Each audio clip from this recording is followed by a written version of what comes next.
The current June beta for Don't Starve Together has added some very interesting content to the ocean.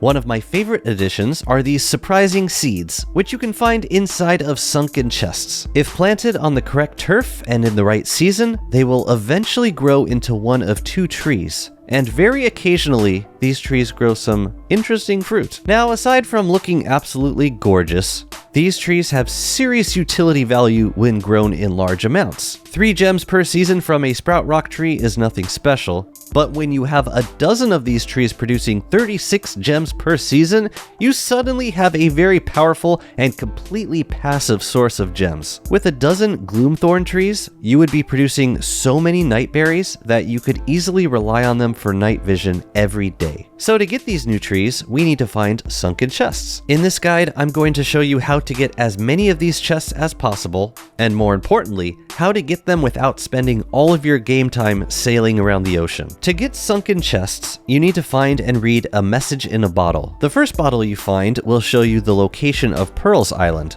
And after you go and meet her, then you can start hunting for sunken chests. Every bottle you find after that has a good chance of showing you an X marks the spot located in the ocean.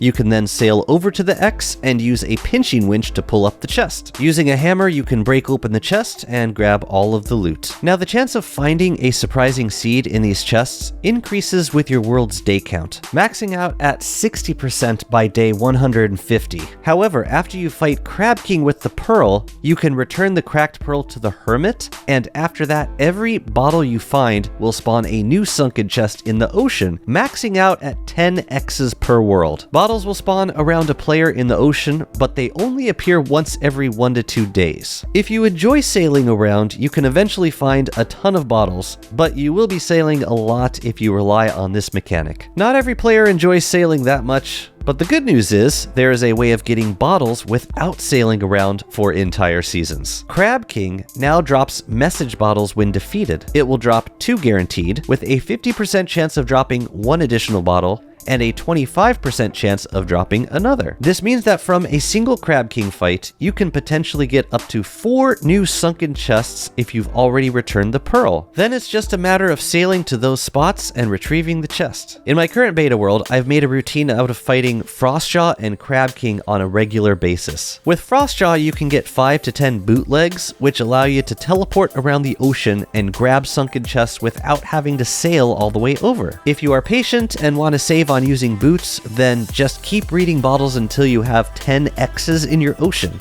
And some of these X's will be close enough to sail over without using another boot. After day 150, you will get a ton of surprising seeds from sunken chests if you are making regular trips to fight Crab King and get more bottles. And you will also have plenty of strong bumpers for sailing around safely and fighting Crab King more easily. I like to leave an Occuvigil on a boat near Crab King after the fight so that I can see on the map when he respawns. Just be sure to repair it occasionally because the towers will attack it during the fight. Frostjaw's Island will appear on your map if you've already explored that area of the ocean. So it's really easy to spot when these bosses are available to fight again. I've been doing this for about 100 days now on my solo world, and I already have like 6 sprout rock trees and 2 gloomthorns. They look awesome and provide some great passive benefits when grown in large amounts. If you like gems and night vision, then I'd strongly recommend fighting these 2 bosses regularly in your world. That's it for the guide.